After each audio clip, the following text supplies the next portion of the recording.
మీరంతా నాకు తెలిసి మీరు ముగ్గురు టీవీ షోస్ నుంచే వచ్చారు కదండి అందరికి? వీళ్ళిద్దరు నేను టీవీ షో. ఓకే.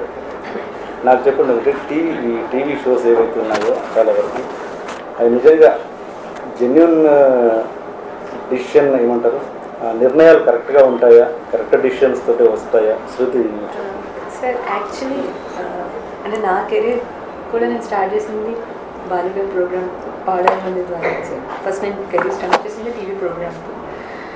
అలా వస్తూనే ప్రోగ్రామ్స్ రికార్డింగ్స్ అవి చేశాను. అంటే టీవీ షోస్ ఏంటి అంటే బేసిక్గా అంటే నా ఉద్దేశంలో నా కెరీర్ పరంగా అంటే నేను ఎక్కువ బయట జనాలకు తెలియడం కానీ ఇండస్ట్రీలో తెలియడం కానీ టీవీ షోస్ ద్వారానే నేను సూపర్ సింగర్ 5 కానీ బోల్ బెమ్ బోల్ కానీ ఇలా టీవీ షోస్ ద్వారానే నేను ఎక్కువ పరిచయం అని నేను నా ఉద్దేశం సార్. అంటే నేను అలా బయటికి వెళ్ళినా కూడా శృతి నువ్వు ఇలా బోల్ బెమ్లో పాడావు, బాలీవుడ్ షోస్లో పాడావు అని నన్ను ఇలా రికగ్నైజ్ చేశారనమాట.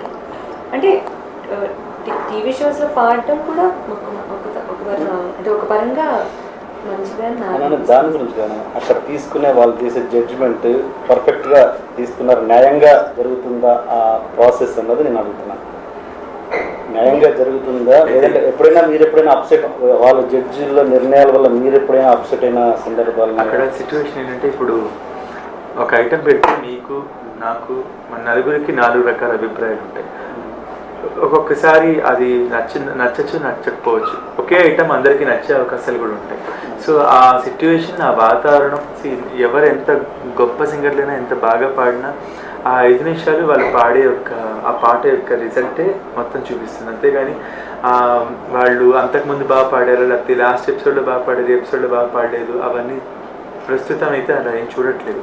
ఎందుకంటే ఇప్పుడు ఎవరైనా అది ఒక కొత్తగా వచ్చిన సింగర్ అయినా బాగా పాడిన సింగర్ వాళ్ళిద్దరి మధ్య ఒక కాంపిటీషన్ పెడితే ఆ కొత్తగా వచ్చిన సింగర్ ఆ 5 నిమిషాల్లో ఆ పాటను చాలా అద్భుతంగా పాడి బాగా పాడే సింగర్ ఆ 5 నిమిషాల్లో చిన్న తప్పులు చేస్తే ఇక్కడ కాంపిటీషన్ ఏంటంటే ఎవరు తక్కువ తప్పులు చేస్తారో వాళ్ళు విన్నర్స్. అది 4 జడ్జెస్ చూసి ఒక్కొక్కరికి ఒక్కొక్క రకంగా అభిప్రాయం ఉంటుంది. కాబట్టి ఆ క్రమంలో జరిగేది తప్ప దట్ డజంట్ లైక్ దాన్ని బట్టి మన అంచనా వేయకూడదు. ఈజీ వీడు సూపర్ లేకపోతే వీడు తక్కువ ఎక్కువ అనేసి వేసుకోవడానికి అయితే తప్పు. అది సాధారణంగా ఇప్పుడు ఎవరు కూడా చూడట్లేదు. అది ఓన్లీ టైటిల్ ఒకవేళ గెలవాలనుకుంటే లేకపోతే ఆ టైటిల్ వరకు ఏదైనా అవుతుంది. కానీ చాలామంది విన్నర్స్ ఇంకా సినిమాల్లో పాడట్లా, చాలామంది రన్నర్స్ ఇంకా చక్కగా పెద్ద పెద్ద సినిమాల్లో పాడుతూ మంచి మంచి హిట్స్ కూడా సంపాదిస్తున్నారు. చెప్పండి, ఒకవేళ ఈ టీవీ షోస్ కనుక ఉండకపోయి ఉంటే కనుక మీకు ఇంత ఈజీ అయ్యేదా ఈ ప్రాసెస్ సింగర్ అవ్వడం? టీవీ ద్వారా ఏంటంటే ప్రస్తుతం ఒక అడ్వాంటేజ్ ఏంటంటే పాత రోజుల్లో మనకి బాలు గారు లేకపోతే కొంతమంది సింగర్స్ మనకు తెలుసు, వారి పాటలు మనం ఎప్పుడు వింటూ ఉంటాం రేడియోలో కానీ రేడియోలో ఎక్కువగా క్యాసెట్స్లో. వారి కాన్సెప్ట్స్ ఎప్పుడైనా చూడడం అనేది మనకి ఛాన్స్ దొరికేది. టెలివిజన్ ద్వారా ఏంటంటే పెద్దవాళ్ళు పాడిన పాటలు మేము పాడుతూ ఇప్పుడు ఇక్కడ ఇంకొక పాయింట్ కూడా చెప్పాలి. ఈ టీవీని చాలామంది పెద్ద వాళ్ళు కూడా చూస్తూ ఉన్నారు. కొంతమంది నచ్చచ్చు, కొంతమంది నచ్చకపోవచ్చు. కానీ చాలామంది ఎవరు బాగా పాడుతున్నారు అని పిలిచే అవకాశాలు ఇచ్చేవాళ్ళు చాలామంది ఉన్నారు. దానికి పర్ఫెక్ట్ ఎగ్జాంపుల్ మా సింగర్ కృష్ణ చైతన్య. తను సూపర్ సింగర్లో న్యూయార్క్ నగరం అనే పాట పాడిన తర్వాత యూట్యూబ్లో రెహమాన్ స్టూడియో వాళ్ళు చూసి ఆ అబ్బాయికి ఓకే బంగారంలో ఆ పాటను పాడించడం జరిగింది. కాబట్టి ఏ ఆపర్చునిటీ అయినా మనం జాగ్రత్తగా సద్వినియోగం చేసుకుని, అది టీవీలో ఎట్లాగో వచ్చేస్తుంది, అది యూట్యూబ్లో వచ్చేస్తుంది. కాబట్టి అవి చూసి ఎదుటి వాళ్ళు వాళ్ళ పర్ఫార్మెన్స్, వాళ్ళ సింగింగ్ క్వాలిటీ అన్నీ కూడా చూసి అవకాశాలు ఇస్తున్నారు ప్రస్తుతానికి. కాబట్టి అన్ని అవకాశాలు మనం యూటిలైజ్ చేసుకోవడం అనేది ఉత్తమం. మీరు చెప్పండి సార్ గారు, అంటే వీళ్ళకి టీవీ షోస్ నుంచి వచ్చారు, మరి మీకు ఎలా జరిగింది?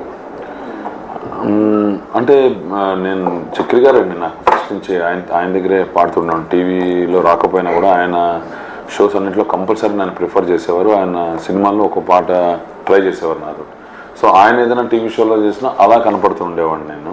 బట్ నెవర్ నాకు టీవీ ద్వారా ఫస్ట్ నాకు ఆపర్చునిటీ రాలేదు. అదైన తర్వాత ఆయన దగ్గర తమన్ గారు ఉండడం పరిచయము. రేస్ గురం మూవీ తోటి నేను బాగా పాపులర్ అయ్యి ఆ తర్వాత ఆటోమేటిక్గా టీవీ ఛానల్స్ ఇట్లా మీడియా వాళ్ళందరూ రావడంతో అదృష్టం ఏంటంటే ఫాలో అప్ సాంగ్స్ అన్నీ కూడా వెంటనే రావడం, పెద్ద పెద్ద మ్యూజిక్ డైరెక్టర్స్ దగ్గర పాడడం జరిగింది.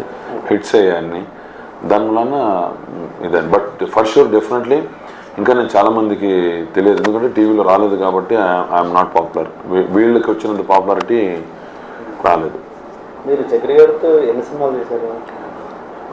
ఆయన సినిమాలు అంటే పాడింది తక్కువ, పాడింది ఒక 14-15 మూవీస్ అండి.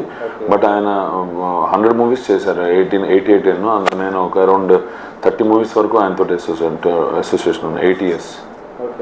మీరు చక్రి గారి సినిమాలు ఎన్ని సినిమాలు పాడుతున్నారు? ఒక 14-15 మూవీస్ పాడానండి. బట్ పాడకపోయినా I travelled lot with him. మీ ఇద్దరి మధ్య అనుబంధం? ఆయన ఫ్రెండ్షిప్కి చాలా వాల్యూ ఇచ్చే వ్యక్తి అండి, అందుకనే ఎందుకో కనెక్ట్ అయ్యామో. అతని టీంలో ఎప్పుడు నన్ను ప్రిఫరబుల్గా చూసేవాడు. అంటే నేను నా జాబ్ చేసుకుని వెళ్ళి అతనితో టైం స్పెండ్ చేయడం కానీ అవకాశం కోసం తిరుగుతూ ఉండేవాడిని. సో హీ లైక్ దట్ అనమాట. జాబ్ చేస్తున్నాను. Yes I'm doing job.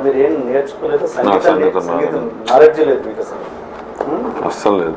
Kumar sir Kumar సార్కి రావడం నాకు తెలియదు అంతే.